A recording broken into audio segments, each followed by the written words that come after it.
What is the real roots and the reason for anti-Semitism? It's when the nations of the world, if we speak about today, but it doesn't matter, it's throughout history, the nations of the world feel that that group that's separated from them in Babylon and exists in a separate manner. This group has a certain connection to the upper force, and it has a goal, a purpose. It has some secret force that the others cannot feel.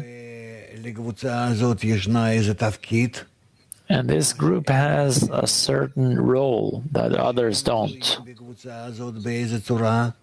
And that in some way they depend on this group. They can't separate themselves from it. They can't forget about it. And it's always mixed with everyone. And this group is eternal. It won't go away. Although it's only a few million people. It's not a big deal to destroy them or to swallow them. But they can't.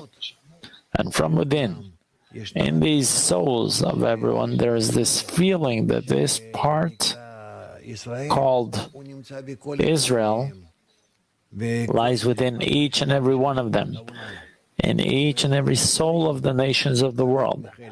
And they can't separate themselves from this part. This part always disturbs them, doesn't let them stay in rest. And as much as these nations of the world's souls are close to Israel, meaning the more they have distinct part of Israel in them, they hate Israel more and more. That's how it goes until this day, when we have to explain to them what's going on here, why there's this hatred. This hatred is just like hatred between human beings. When we have to correct the relations between human beings, this hatred will also be corrected, because they'll understand that the only role of the ones who were called Israel is to bring the method of correction to them. And the entire humanity is in a state that if it doesn't correct itself, it will be destroyed, will bring itself to destruction. That's why you can see that in this group,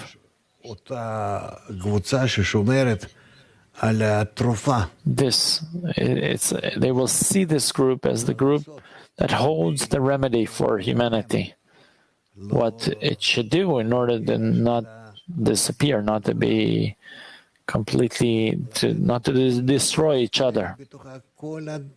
That's why this anti-Semitism incorporates inside it all the discernments of the will to receive, the intention in order to bestow, below reason, above reason, all these things that are there, but no one understands what's going on here. This has to be revealed, meaning understanding hatred in the relation between the nations of the world to Israel is a natural thing.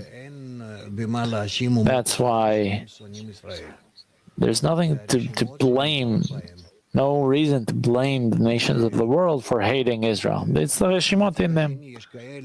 And on the other hand, among the nations of the world, there are some who feel this tendency towards Israel. They feel that there's something that draws them, that interests them,